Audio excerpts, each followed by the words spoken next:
Katie Chen. I'm a self-taught Disnerd for many years and I used to go to Disneyland almost every day. I'm here to tell you a little more about The Nightmare Before Christmas. The opening scenes in movies are prominent as they set the time, place, and mood and even culture of the films. The Nightmare Before Christmas begins with a narrator stating that each holiday has its own story as we enter the pumpkin door. The song This Is Halloween introduces the Halloween town and its inhabitants that shows the norm of the town and the roles of each character. The experience is almost like a ride as the audience is greeted by a pumpkin scarecrow pointing us to Halloween town, where at the end we will see it again. I absolutely love matching the characters and their roles in the human world, such as the monsters under our beds or stairs or even the shadow on the moon. My favorite line from the song is, I am the who when you call who's there, I am the wind blowing through your hair, as it would be difficult to represent wind, and yet somehow they were able to capture that in the film. You will also see how the characters come in full circle, like Sally being the background and Oogie Boogie is the darkness. Of course, the scarecrow at the town entrance is also brought back into close the loop and revealed to be Jack Skellington, the Pumpkin King. To begin with our character approach to reviewing the movie, we will begin with Sally. She is a creation of Dr. Finkelstein. Sally is clearly a parallel of Dr. Frankenstein and the monster he has created. She is one of the most unique characters whom I can really go on and on about. Her intelligence and curiosity separates her from the entire town, and her intelligence and problem-solving skills are proven throughout the film as well, which even Jack acknowledges, saying, "Who else is clever enough to make my Santa Claus outfit?"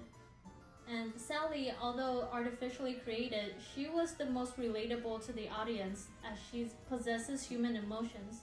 When Jack presented the Christmas haul that he had brought back, everyone gasped in shock at how un-Halloween-like everything is, while Sally oohed.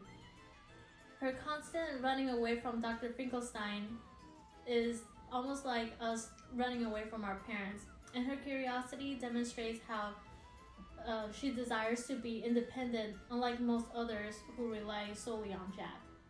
Upon hearing Jack's soliloquy in the graveyard, Sally remarks to herself that she understands how he feels. She was able to see through Jack's desire to be someone else and someone different, and attempted to remind him that he was the Pumpkin King instead of going along with everyone else. Now, introducing Jack, the most important character of the film. Jack Skellington, the Pumpkin King. He is tired of the same routine year after year. Jack sought something different, something fresh. He pondered through the graveyard and the woods through the night and stumbles upon Christmas Town, where in the absence of ghouls and nightmare, the smell of pies and cakes everywhere and the good feelings fills up his empty place inside. Jack was a protagonist throughout the film, but also an antagonist, as he was his own greatest enemy, sending himself to his doom. Jack is adventurous and he's full of great ideas. That's what makes him so appealing to everyone in town. He was also unable to convey that warm feeling from Christmas Town and decided to go along with his audience into making Christmas Halloween-like. While Jack has read through all the Christmas stories and carols, he still does not fully understand what Christmas is and what the magic is. He couldn't think of it outside of a scientific view where he usually approaches Halloween itself. Next, now comes the bad guy, Oogie Boogie. He does not care for anyone, although he only fears for Jack Skellington. He is fearsome, and even the mayor is afraid of his henchmen. He likes playing games, although he doesn't play fair. He even calls Sally Ragdoll and Santa Sandman, clearly mixing up the characters and not caring still. Seen as the main antagonist of the film, Oogie tries to destroy Jack in his gambling game lair. We also find out that he does not only eat insects, as he implies that Sally and Santa are food for him. The last main character I want to touch on is Santa Claus. I know he doesn't appear very much and he wasn't really around, but Santa Claus was almost like a legend or a myth to the townspeople when they heard about him. Even though Jack did give a wrong story or an impression of Santa Claus being a big vulture in the sky. Santa is the only character besides Sally here with more human-like emotions. He cares for the children in a way that the people of Halloween Town, including Jack, cannot understand. Santa was furious at the destruction that Jack had caused, but in the end, he brought snow, the ultimate representation of Christmas, to Halloween Town, and now looping in the townspeople to understand Christmas and the joy that it brings. The entire time Jack was looking for himself, looking to achieve more, it all backfired when he was rejected as the new Santa.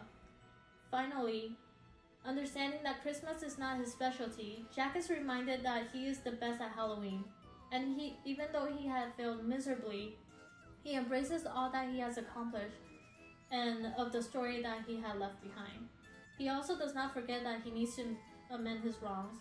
In the end, I feel that even though Jack could have taken the sadder route, which he had for a moment when he said he's going to hide away from all his guilt and shame, and he's going to die a lonely death where all anyone will find of him is his dust. He was able to overcome that and take it into a positive view and make all that experience into a good story, and realize that even though he can't be good at something else, he's still good at another thing, so he can still go on and explore that area even more. That's all I have for you today. Thanks for watching.